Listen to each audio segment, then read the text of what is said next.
Hello, അസ്സാം വലൈക്കും. ഇതുണ്ട്, എല്ലാവർക്കും സുഖമല്ലേ? എന്താ വിശേഷം? കുറേ ദിവസമായി ഞാൻ വീഡിയോ ഇട്ടിട്ട് വോയിസ് ഷോർട്സ് ഇടലുണ്ട്, വോയിസ് ഇല്ലാണ്ട്. ഇന്ന് ഒരു വെള്ളിയാഴ്ച സ്പെഷ്യലായിട്ട് ബീഫ് കറി നെയ്ച്ചോറ് വെക്കുന്ന വീഡിയോ ആണ്. 1 കിലോ ബീഫ് എടുത്തിട്ടുണ്ട്. അതിലേക്ക് 2 വലിയ തക്കാളി മുറിച്ചിട്ട് 3 വലിയ ഉള്ളി മുറിച്ചിട്ടിട്ടുണ്ട്.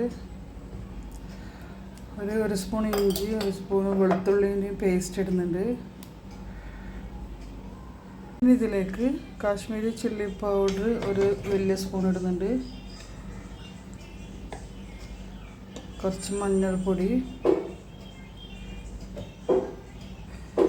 1 വലിയ സ്പൂൺ മല്ലിപ്പൊടി,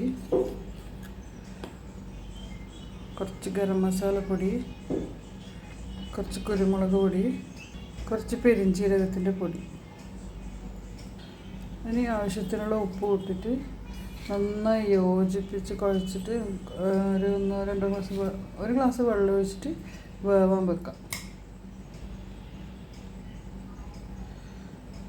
എല്ലാം കൂടി നന്നായി യോജിപ്പിച്ച് എന്നിട്ട് അതിന് ഉള്ളിൻ്റെയും ബീഫിൻ്റെ എല്ലാം വെള്ളം വരുമല്ലോ, അതുകൊണ്ട് തക്കാളിൻ്റെ എല്ലാം വെള്ളം ഇറങ്ങുന്നതുകൊണ്ട് കുറച്ച് ഒരു 1/4 ഗ്ലാസ് വെള്ളം ഒഴിച്ചിട്ടാണ് ഇപ്പോൾ വെച്ചിട്ടുള്ളത്. കുക്കറിലല്ലാണ്ട് വേവിക്കുന്നതുകൊണ്ട് കുറച്ച് 1 മണിക്കൂറിലധികം കൊടുക്കും ഈ ബീഫ് ചെറിയ തീയിൽ വേവാൻ. അങ്ങനെ വെക്കണം കേട്ടോ. നല്ല ടേസ്റ്റ് ഉണ്ടാവും ഇങ്ങനെ വേവിച്ചാൽ. കുക്കറിലല്ലാണ്ട് വേവിച്ചാൽ നല്ല ടേസ്റ്റ് ഉണ്ടാവും.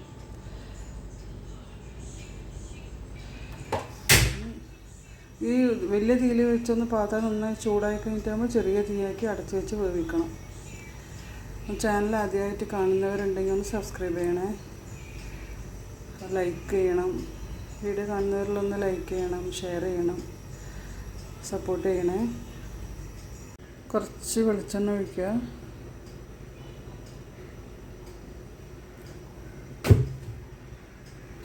നല്ലോണം ചൂടായാൽ കുറച്ച് കടുകിടുക.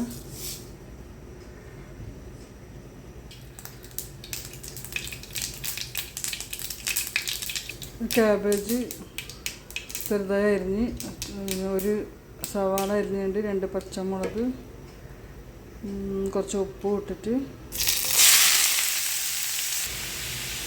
നന്നായിട്ടൊന്ന് വാടിയിട്ട് തേങ്ങ ഇട്ടെടുക്കാം. കുറച്ച് മഞ്ഞൾപ്പൊടി, കുറച്ച് തേങ്ങ ഇട്ടെടുക്കുന്നുണ്ട്.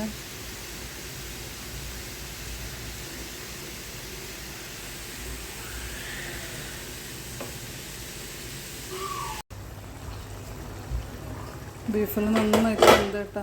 1.5 മണിക്കൂറായി അടുപ്പിൽ വെച്ചിട്ട്. കുറച്ച് തേങ്ങ അരച്ച് വയ്ക്കുക. ഇതിലാദ്യം പെരിഞ്ജീരകം ഇട്ടതുകൊണ്ട് തേങ്ങയിലൊന്നും ഇടാണ്ട് അരച്ചത്. പെരിഞ്ജീരകം ഇട്ടിട്ടില്ലെങ്കിൽ തേങ്ങയിൽ പെരിഞ്ജീരകം ഇട്ട് അരച്ച് വെച്ചാൽ മതി.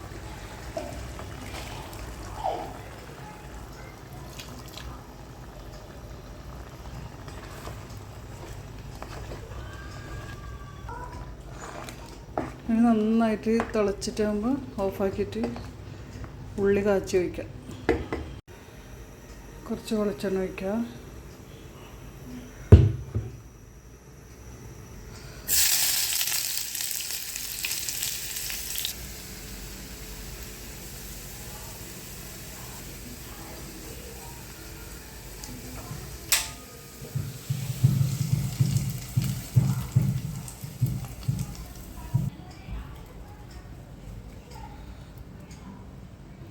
നല്ല ബീഫ് കറി റെഡിയായി. നെയ്ച്ചോറ് വെക്കാൻ വേണ്ടിയിട്ട് കുറച്ച് നെയ്യ് ഒഴിച്ച് കുറച്ച് വെളിച്ചെണ്ണയും കൂടി ഒഴിക്കുക. ഇതിൽ പട്ട, ഗ്രാമ്പു, ഏലക്ക, ലീഫെല്ലാം ഇട്ട് ഉള്ളി ഇടാം. 1 ഉള്ളി ഇട്ടത്. ഇതിൽ ഞാൻ ഈ പാട്ടൊക്കെ 1 പാട്ട അരിയാണ് എടുത്തത്. അത് 1/2 കിലോ ഉണ്ടാവും. പിന്നെ 1.5 പാട്ട വെള്ളം ഒഴിക്കുക.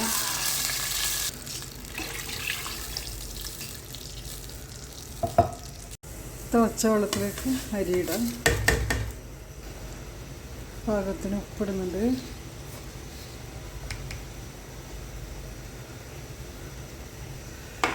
നന്നായി ഇളക്കിയിട്ട് തിളച്ചാൽ ചെറിയ തീയാക്കിയിട്ട് അടച്ചു വെക്കാം. അങ്ങനെ നെയ്ച്ചോറും റെഡിയായി.